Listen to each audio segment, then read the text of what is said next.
Podcast ముఖంగా కూడా ప్రభుత్వాన్ని అభ్యర్థన ఏమిటంటే విదేశీ విద్యలో నీకు చదువుతో పాటు 2 ఆల్టర్నేటివ్స్ చెప్తారు. ఒకటి చదువు, 2 నీకు కళలు ఇష్టమా స్పోర్ట్స్ ఇష్టమా. నీకు కళలు ఇష్టమైతే ఏరుకో, డ్రాయింగ్ చేస్తావా, మ్యూజిక్ చేస్తావా, పోయిటరీ రాస్తావా, become something. Or otherwise sports, cricket ఆడతావా, ఫుట్బాల్ ఆడతావా, వాలీబాల్ ఆడతావా, ఈదుతావా, ఇష్టం. సో ప్రతి విద్యార్థికి చదువుతో పాటు ఒక ఆట అయినా రావాలి, ఒక కళ అయినా రావాలి. ఎంత గొప్ప విషయం. ఇప్పుడు చాలామంది ప్రసిద్ధ సింగర్స్ అయ్యారు, చాలామంది స్పోర్ట్స్ మెన్స్ అయ్యారు, చాలామంది పెయింటర్స్ అయ్యారు, చాలామంది మ్యూజిషియన్స్ అయ్యారు. ఇన్నేళ్ల భారతదేశంలో మనం ఎన్ని ఒలింపిక్స్ వచ్చాయి మనకి? ఎందుకు అమెరికాకి అన్ని పథకాలు వస్తాయి? ఆరంభం నుంచే అన్ని దేశాల్లో ఉంది ఇది.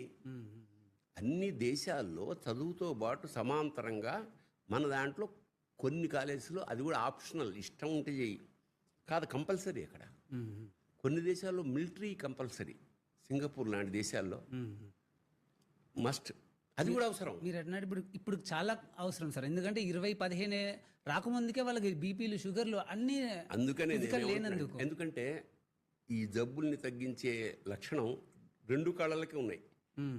స్పోర్ట్స్ కూడా పర్ఫెక్ట్గా చేస్తే, ఆటలు బాగా ఆడితే నీకు జబ్బులు తక్కువతాయి, రావని కాదు తగ్గుతాయి. 2 కళలు ప్రశాంతతనిస్తాయి. సో మనం ఇప్పుడు మన దాంట్లో ఉన్నారు కానీ బలవంతంగా వీడికి ఇష్టం ఉండాలి, అక్కడ అట్లా కాదు, కంపల్సరీ అంటున్నా.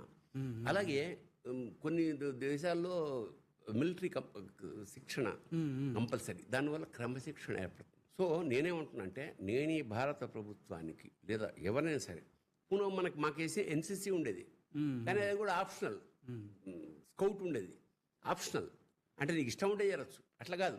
ఈ పాడ్కాస్ట్ ముఖంగా కూడా ప్రభుత్వాన్ని అభ్యర్థన ఏమిటంటే విదేశీ విద్యలో నీకు చదువుతో పాటు 2 ఆల్టర్నేటివ్స్ చెప్తారు.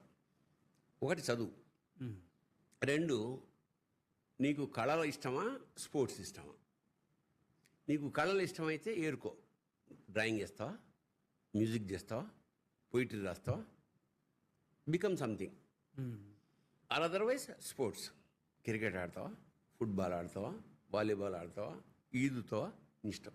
సో ప్రతి విద్యార్థికి చదువుతో పాటు ఒక ఆట అయినా రావాలి, ఒక కళ అయినా రావాలి. ఎంత గొప్ప విషయం. ఇప్పుడు చాలామంది ప్రసిద్ధ సింగర్స్ అయ్యారు, చాలామంది స్పోర్ట్స్ మెన్స్ అయ్యారు.